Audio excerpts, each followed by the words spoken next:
വേദിയിലും സദസ്സിലുമുള്ള പ്രമുഖ വ്യക്തിത്വങ്ങളെ, ഞാൻ പണ്ട് സുകുമാർ അഴീക്കോടുമായിട്ടൊരു വേദി പങ്കിടുകയുണ്ടായി.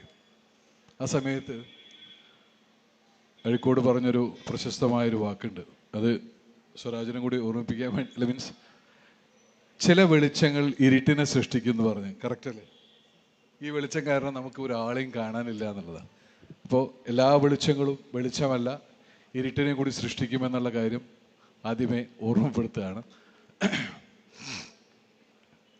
എനിക്ക് വളരെ വൈകാരികമായിട്ട് അടുപ്പമുള്ള പ്രസ്ഥാനമാണ്, രാജ്യമാണ്, അല്ലെങ്കിൽ എൻ്റെ പ്രിയപ്പെട്ട സ്ഥലം കൂടിയാണ് കുന്നംകുളം എന്ന് പറയുന്നത്. കുന്നംകുളമില്ലാതെ ഞാനില്ല, പാർട്ടിയില്ലാതെ ഞാനില്ല എന്ന് പറയാം.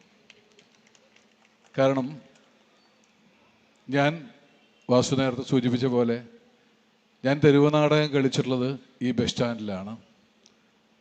ഞാൻ പാർട്ടിക്ക് വേണ്ടി ഒരുപാട് തെരുവ് നാടകങ്ങളിൽ കളിച്ചിട്ടുണ്ട്.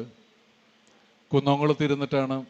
ഇപ്പോൾ ഒരുപാട് പേര് ഇവിടെ ഉണ്ടാവും. ഇപ്പോൾ രവിയേട്ടനൊക്കെ ഞാൻ നേരത്തെ എവിടെയോ കണ്ട പോലെയുണ്ട്. കേച്ചേരി രവിയേട്ടനുണ്ട്, അവിടെ ബാബുണ്ട്, മനോജുണ്ട്, അങ്ങനെ പേരെടുത്ത് പറയാനുള്ള ഒരുപാട് പേരുണ്ടാവും. വെളിച്ചം കിട്ടിയാൽ ചിലപ്പോൾ എല്ലാവരുടെയും പേര് പറയാൻ പറ്റും. കാരണം അത്രമേൽ അടുപ്പമുള്ള സ്ഥലമാണ് കുന്നംകുളം. കാരണം ആ സി ഷേപ്പ് ബിൽഡിങ്ങിൻ്റെ തിണ്ടയിലായിരുന്നു ഞാൻ എൻ്റെ സ്വപ്നങ്ങൾ നെയ്തെടുത്തിരുന്ന ഒരു കാലം ഉണ്ടായിരുന്നു.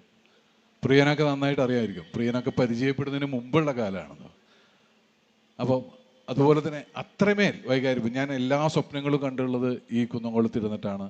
ഞാൻ എപ്പോഴും സഞ്ചരിച്ചുള്ളത് തിരുവനാടകങ്ങളിലായാലും സിനിമയിലായാലും എപ്പോഴും ഞാൻ കൂടെ സഞ്ചരിക്കുമ്പോൾ പ്രിയം പറഞ്ഞ പോലെ നമ്മളിപ്പോഴും പാർട്ടിക്കാരനാണെന്ന് പറയാൻ ധൈര്യപൂർവ്വം കാണിക്കുന്ന കുറച്ച് പേരുടെ ആളുകളുടെ കൂട്ടത്തിൽപ്പെട്ട സിനിമാക്കാരനാണ് ഞാനും. അതുകൊണ്ട് തന്നെ എൻ്റെ എല്ലാ യാത്രകളിലും CPM അല്ലെങ്കിൽ ഇടതുപക്ഷം എപ്പോഴും കൂടെയുണ്ട്. അതിൻ്റെ അഭിമാനവും സന്തോഷവും ഈ നിമിഷം ഞാനിവിടെ നിങ്ങളോട് പങ്കുവയ്ക്കുകയാണ്. എനിക്ക് ഒറ്റ കാര്യം, ഞാൻ ഒരുപാടൊന്നുമില്ല, നിങ്ങളെല്ലാവരും അലോഷിയെ കേൾക്കാനിരിക്കാനുള്ളൊരു മൂഡിലാണെന്നറിയാം. ഞാൻ കഴിഞ്ഞ ജനുവരി മാസത്തിൽ തളിപ്പറമ്പ് ഷൂട്ടിങ്ങിന് പോയിരുന്നു. അപ്പോൾ തളിപ്പറമ്പ് പാർട്ടി സമ്മേളനം നടക്കുന്ന ഒരു സമയം കൂടിയാണിരുന്നത്. അപ്പോൾ ഞാൻ സന്തോഷ് കീഴാറ്റൂർ എന്ന് പറയുന്ന നമ്മുടെ ഒരു സുഹൃത്തും സഖാവും നടനൊക്കെ ആയ സന്തോഷിൻ്റെ വീട്ടിൽ രാത്രി ഭക്ഷണത്തിന് വിളിച്ചു. അപ്പോൾ ഞാൻ അവിടെ വീട്ടിൽ ചെല്ലുമ്പോൾ അദ്ദേഹത്തിൻ്റെ അമ്മയും കുറേ പേരും ചേർന്നിരുന്നു തിരുവാതിര കളിക്കുകയാണ്. അപ്പോൾ ഞാൻ രാത്രിയാണ്, രാത്രി ഒരു 9 മണിക്ക്, ഞാൻ ഷൂട്ട് കഴിഞ്ഞിട്ടാണ് പോകുന്നത്, 9-10 മണിയൊക്കെ ആയിട്ടുണ്ടാവും. തിരുവാതിര പ്രാക്ടീസ് ചെയ്തുകൊണ്ടിരിക്കുക. അപ്പോൾ എന്താണെന്ന് ചോദിച്ചപ്പോൾ പാർട്ടി സമ്മേളനത്തിൻ്റെ ജില്ലാ സമ്മേളനത്തിൻ്റെ ഭാഗമായിട്ട് മെഗാ തിരുവാതിരയുണ്ട്, അതിനുള്ള പ്രാക്ടീസ് നടത്തിക്കൊണ്ടിരിക്കുകയാണ്. 10-75 വയസ്സുള്ള സന്തോഷ് കീഴാറ്റൂരിൻ്റെ അമ്മയും അതുപോലുള്ള പ്രായമുള്ള സ്ത്രീകളൊക്കെ അടക്കം. അവരുടെ മുഖത്ത് കണ്ടൊരു സന്തോഷമുണ്ട്.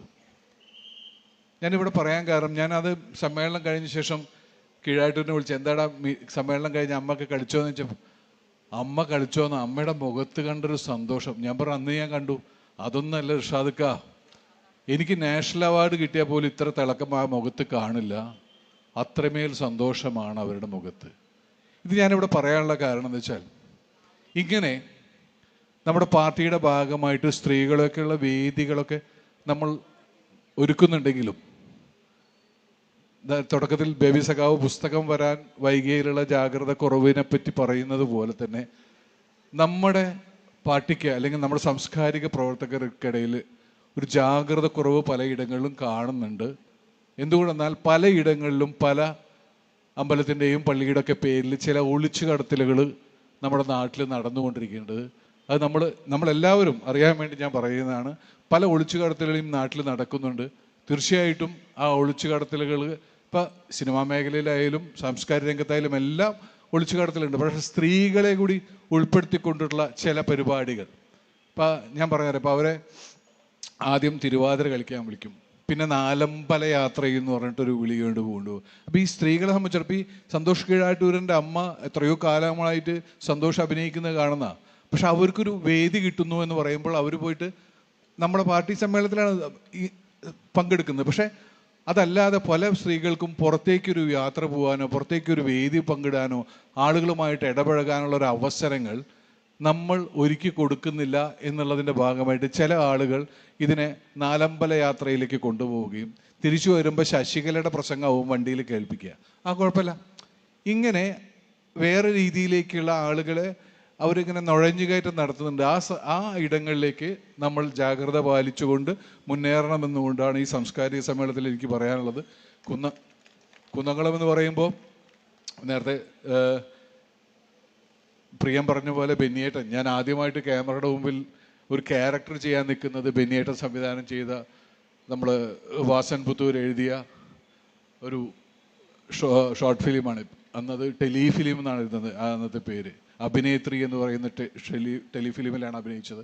അപ്പോൾ അങ്ങനെ വളരെയധികം. അപ്പോൾ അതിൻ്റെ കൂടെ പറയാനുള്ളത്, ഇപ്പം ഞാൻ നേരത്തെ പറഞ്ഞ പോലെ പാർട്ടിയോടൊപ്പം സഞ്ചരിക്കുന്നു എന്ന് പറയുമ്പോൾ ഈ വിചാരണ എന്ന് പറയുന്ന പാർട്ടി കാസറ്റ്, മമ്മായിലെ വിശേഷങ്ങൾ എന്ന് പറയുന്ന പാർട്ടി പ്രചരണത്തിന് ഉപയോഗിച്ച കാസറ്റുകൾ, ഇതെല്ലാം പല വീടുകളിലും ഇപ്പോഴും VHS കാസറ്റുകൾ ഉണ്ടെന്ന്. ഞാനൊരിക്കൽ ഒരു 10 വർഷം മുമ്പ് അടൂർ പോയപ്പോൾ ഒരു പെൺകുട്ടി വന്നിട്ട് പറഞ്ഞു, ചേട്ടൻ്റെ വീഡിയോ ഞാൻ പണ്ട് കണ്ടിട്ടുണ്ട്, വിചാരണ എന്ന് പറഞ്ഞ കാസറ്റ് എൻ്റെ മാമ LC സെക്രട്ടറി ആയിരുന്നു, ആ സമയത്തൊക്കെ പ്രദർശിപ്പിക്കുമ്പോൾ ഞങ്ങളുടെ വീട്ടിലൊക്കെ ഇഷ്ടം പോലെ ഉണ്ടായിരുന്നു.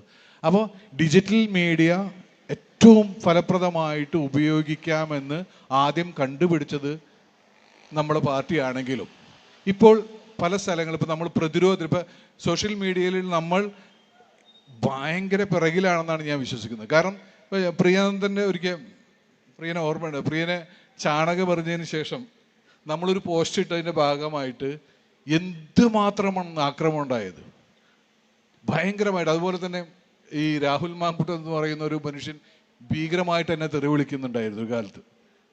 ഒക്കെ ചില കമൻറ്റുകളുടെ പുറത്താണ്.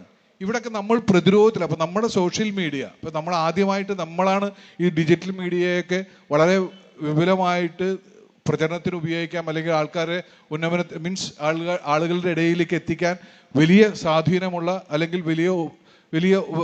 വലുതായിട്ട് ഉപയോഗിക്കാവുന്ന ഒന്നാണെന്ന് തിരിച്ചറിഞ്ഞ നമ്മൾ പിറകോട്ട് പോയിട്ടുണ്ട്. കുറച്ചും കൂടി ശക്തമായ രീതിയിൽ നമ്മളുടെ ഭാഗത്തു നിന്നുള്ള ഇത്തരം പ്രവർത്തനങ്ങൾ കുറച്ചുകൂടി ഊർജ്ജസ്വലതയോടുകൂടി മുന്നോട്ട് കൊണ്ടുപോകണമെന്ന് മാത്രം പറഞ്ഞുകൊണ്ട് എല്ലാവിധ ആശംസകളും നേരുന്നു. അഭിവാദ്യങ്ങൾ.